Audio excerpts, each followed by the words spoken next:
Hello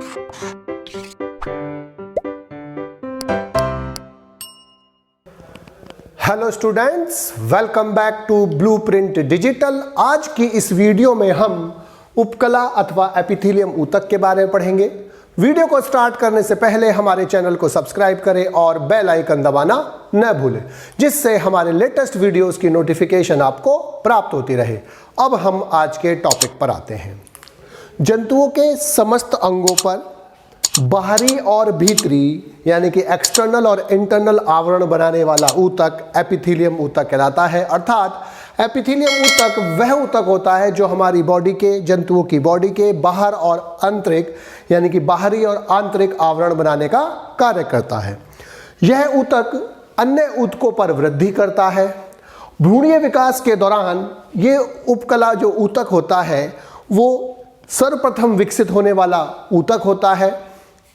ये भ्रूणीय विकास के दौरान तीनों जर्म लेयर्स यानी कि जो जनन स्तर होते हैं, एक्टोडर्म, मीजोडर्म और एंडोडर्म, तीनों से विकसित होता है।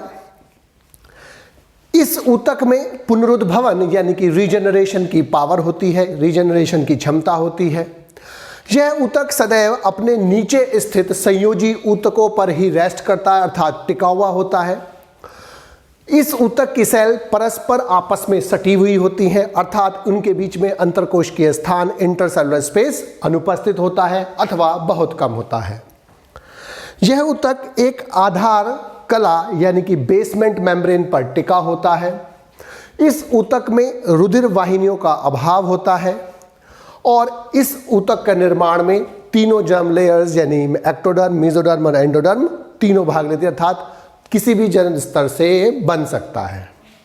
अब उपकला ऊतक का जो शब्द है वो र्यूश ने प्रस्तुत किया था और उपकला ऊतक के जो कार्य हैं वो सबसे पहले जो ऊतक है ये, इसका प्रमुख कार्य शरीर के आंतरिक अंगों को सुरक्षा प्रदान करना होता है।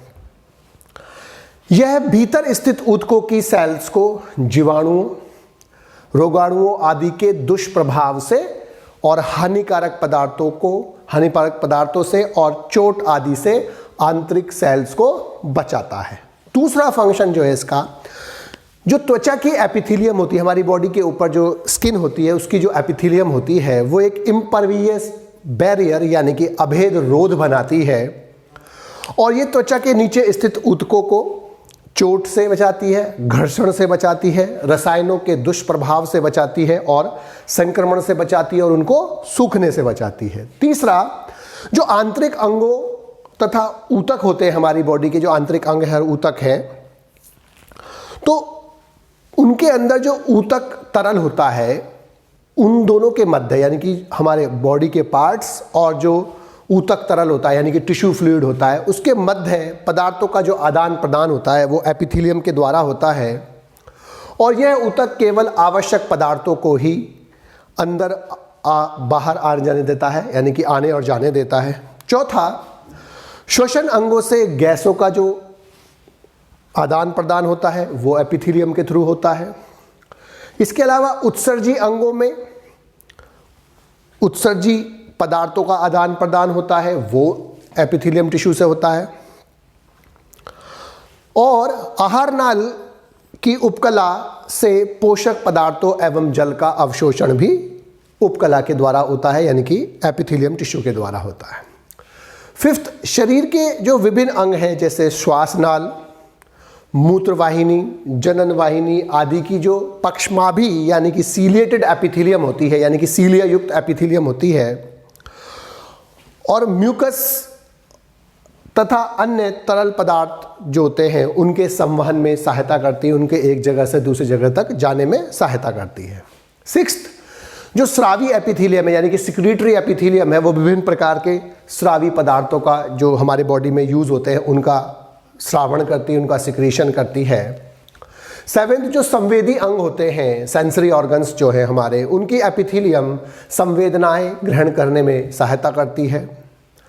युग्मकों का जो निर्माण होता है वो भी जनन एपिथेलियम के द्वारा होता है और एपिथेलियम सेल की में जो उपस्थित मेलानिन पिगमेंट होता है वो हमारी बॉडी के कलर को यानी कि रंग को बनाने में या रंग प्रदान करने में सहायता करता है।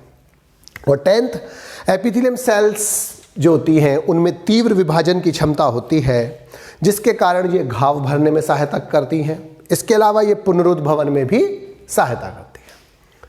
अब उपकला ऊतक के जो प्रकार है, 2 प्रकार का होता है साधारणतः, सरल एपिथेलियम यानी कि सिंपल एपिथेलियम, और संयुक्त या स्ट्रेटिफाइड यानी कि स्ट्रेटिफाइड कंपाउंड एपिथेलियम यानी कि स्तरित या संयुक्त एपिथेलियम। ये जो होता है सरल वाला, ये यूनिलेयर्ड होता है। यूनिलेयर्ड का मतलब, यूनि माने एक और लेयर्ड मतलब स्तर, यानी कि ये एक स्तर वाला होता है। इसमें एक स्तर होता है, सेल्स का एक ही स्तर होता है, और ये मल्टीलेयर्ड होता है, अर्थात इसमें एक से अधिक स्तर होता है सेल्स का। तो सरल एपिथेलियम का मतलब क्या है? एक ऐसा एपिथेलियम जिसमें सेल्स का केवल एक ही लेयर होती है, सेल्स की एक ही स्तर होता है, उसे हम सिंपल एपिथेलियम बोलते हैं। और जिसमें एक से अधिक लेयर होती है उसे हम मल्टीलेयर्ड बोलते हैं। अब जो सरल एपिथेलियम है बेसिकली 4 प्रकार का होता है। सरल शल्की एपिथेलियम यानी कि सिंपल स्क्वैमस एपिथेलियम, सरल घनाकार एपिथेलियम सिंपल कुबोडियल एपिथेलियम, सरल स्तंभी एपिथेलियम यानी कि सिंपल कॉलमुनर एपिथेलियम, और सूडियो स्तरित उपकला यानी कि यह एपिथेलियम सूडियो स्ट्रेटिफाइड एपिथेलियम। इसी प्रकार से ये भी 4 प्रकार का होता है। स्ट्रेटिफाइड स्क्वैमस यानी कि शल्की एपिथेलियम, स्ट्रेटिफाइड कॉलमुनर यानी कि स्तंभी अंतर्वृत्ति यानी कि ट्रांजिशनल एपिथेलियम, और स्ट्रेटिफाइड यानी कि घनाकार एपिथेलियम। अब सबसे पहले जो सरल शल्की एपिथेलियम है यानी कि सिंपल स्क्वैमस एपिथेलियम है, इसकी सेल्स चपटी होती हैं यानी कि फ्लैट होती हैं, और वो स्केल लाइक यानी कि शल्की होती हैं, शल्क जैसी होती हैं, और बहुभुजी यानी कि पॉलीगोनल होती है। तो इसकी सेल्स में 3 खास बात है कि चपटी यानी कि फ्लैट, शल्की यानी कि स्केल्स जैसी, और बहुभुजी यानी कि पॉलीगोनल होती हैं। ये फर्श पर टाइल्स की तरह सटी हुई होती है, जैसे फर्श पर टाइल बिछे हुए होते हैं। इसका जो प्रमुख कार्य होता है वो पदार्थों को विसरण के द्वारा यानी कि डिफ्यूजन की क्रिया के द्वारा एक स्थान से दूसरे स्थान तक पहुंचाना होता है, अर्थात ये पदार्थों के ट्रांसफर में हेल्प करता है। यह ऊतक देह गुहा के विभिन्न भागों, जो देह गुहा होती है यानी कि हमारी जो सीलोम होती है, आहार नाल यानी कि एलिमेंट्री कैनाल, और देह भित्ति यानी कि बॉडी वाल के बीच का जो फ्लूइड से भरा हुआ यानी कि तरल से भरा हुआ जो स्थान होता है उसे हम सीलोम कहते हैं, देह भित्ति कहते हैं और देह गुहा कहते हैं, जिसका निर्माण मेसोडर्म से होता है। तो उसके अंदर जो ऑर्गन्स होते हैं जैसे हृदय है, रुधिर वाहिनी है, लसिका वाहिनी है, और जो अंदर के ऑर्गन्स होते हैं, और ये जो ऊतक है देह गुहा के विभिन्न भागों में पाया जाता है। इसके अलावा हृदय में पाया जाता है, रुधिर वाहिनी और लसिका वाहिनी के चारों ओर एक आवरण का निर्माण करता है। देह गुहा के जो अंग होते हैं उनका जो आवरण होता है वो मीजोथीलियम कहलाता है या पेरिटोनियम कहलाता है।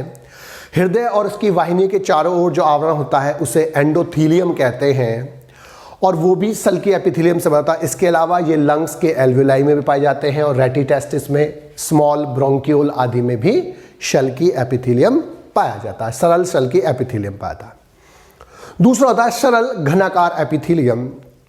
यह ऊतक क्यूब लाइक यानी कि घनाकार सेल से बना होता है, इसलिए इसका नाम है घनाकार एपिथेलियम, जिनका केंद्रक गोल होता है और ये सेल्स के मध्य में उपस्थित होता है, यानी कि इसका जो केंद्रक होता है वो सेल के मध्य में उपस्थित होता है। यह ऊतक अवशोषण, स्रावण और उत्सर्जन यानी कि एब्सॉर्प्शन, सिक्रीशन और एक्सक्रीशन में सहायता करता है। यह ऊतक नेफ्रॉन की जो किडनी की जो सेल्स होती है नेफ्रॉन, उसकी डीसीटी यानी कि डिस्टल कॉन्वोल्यूटेड ट्यूब्यूल्स में पाया जाता है, लूप ऑफ हेनले में पाया जाता है। इसके अलावा लूप ऑफ हेनले की असेंडिंग लिम्ब में पाया जाता है, आई की आयरिस में पाया जाता है, कोरोइड में पाया जाता है, और सीलियरी बॉडी में, स्वेट ग्लैंड्स में जो स्रावी इकाई होती है उसमें पाया जाता है, थायराइड ग्रंथि में, लार ग्रंथियों में, अग्नाशय यानी कि पेनक्रियाज में, और गोनेड यानी कि जननों में पाया जाता है जहाँ पर गैमीट्स का निर्माण होता है, और अन्य स्थानों पर भी सरल घनाकार एपिथेलियम पाया जाता है। तीसरा है सरल स्तंभी एपिथेलियम। ये ऊतक की जो सेल्स होती है वो पिलर लाइक होती है, जो घरों के जो पिलर्स होते हैं उसकी तरह होती हैं। इनके आधार में एक एलोंगेटेड केंद्रक होता है, लंबा केंद्रक होता है, और यह ऊतक अवशोषण और श्रवण में सहायता करता है, अर्थात एब्सॉर्प्शन में और सिक्रीशन में हेल्प करता है। ये बाइल डक्ट में, जो लीवर से डक्ट निकलती है बाइल डक्ट कहलाती है, उसमें प्रेजेंट होता है। लीवर में उपस्थित होता है, यकृत में। जब स्तंभी सेल्स में स्वतंत्र सिरों पर माइक्रोविलाई उपस्थित हो जाती है तब इसे ब्रुश बॉर्डर कॉलुमिनर एपिथेलियम बोलते हैं, जैसे गाल ब्लैडर। माइक्रोविलाई क्या होती है कि जो हमारी आहार नाल है उसमें जो अंदर वाली लेयर है वो फिंगर लाइक यानी कि उंगलियों समान संरचनाएं बनाती है, जिन्हें विलाई या रसांकुर कहते हैं। विलाई की जो सेल्स होती हैं, एक विलस कहलाता है, जो विलाई की सेल होती है इसे हम एंट्रोसाइट बोलते हैं। और जो एक एंट्रोसाइट है उस एंट्रोसाइट पर जो फिंगर लाइक प्रोजेक्शंस पाए जाते हैं, फिंगर लाइक उभार पाए जाते हैं, हम उनको माइक्रोविलाई कहते हैं। तो विलाई क्या आती है, जो अंदर वाली लेयर होती है आहार नाल की, वो उंगलियों समान संरचनाएं बनाती है, जिसे हम विलाई कहते हैं। अकेला विलस कहता है, उसकी सेल एंट्रोसाइट कहलाती हैं। और एंट्रोसाइट की सेल पर जो फिंगर लाइक प्रोजेक्शंस होते हैं, उंगलियों समान या उंगली सदृश संरचनाएं पाई जाती है, हम उन्हें माइक्रोविलाई कहते हैं। तो जब स्तंभी सेल के स्वतंत्र सिरों पर माइक्रोविलाई उपस्थित होती है तब इसे बोलते हैं ब्रुश बॉर्डर कॉलुमिनर एपिथेलियम, जैसे गाल ब्लैडर में पाया जाता है।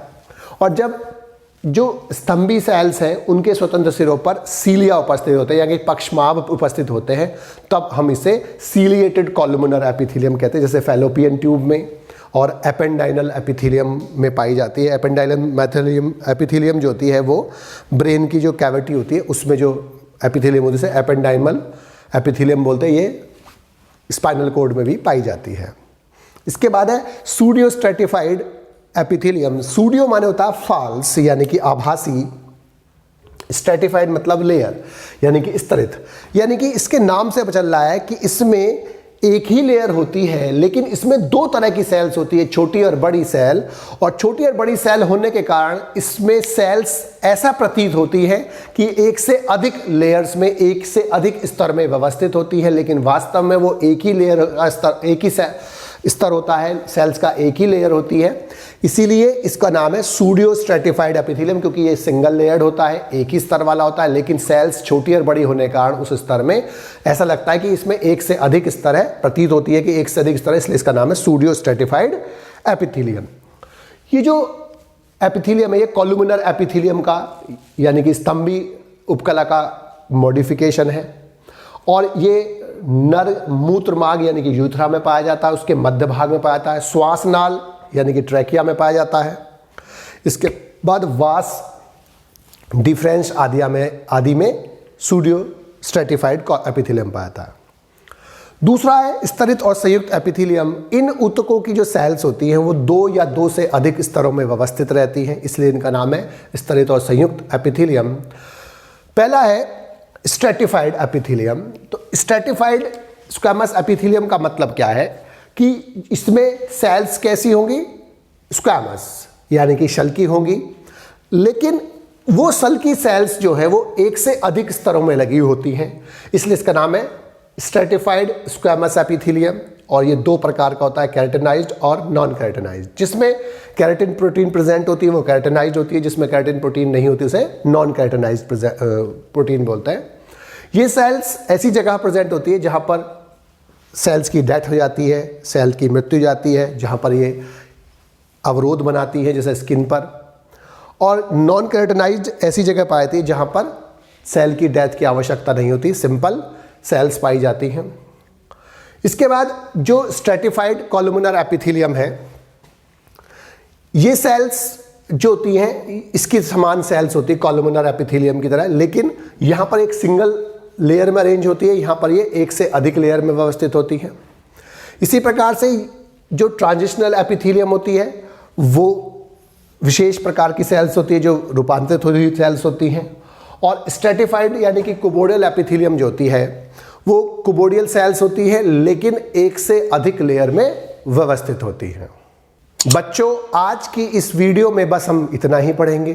हमारी इस वीडियो को आप लाइक करें और अपने दोस्तों के साथ शेयर करें। यदि आपका कोई डाउट है तो आप हमें कमेंट करके बता सकते हैं। इस अध्याय को और अच्छे से पढ़ने और समझने के लिए आप चित्रा प्रकाशन की बुक एक्टिव जीव विज्ञान की सहायता भी ले सकते हैं।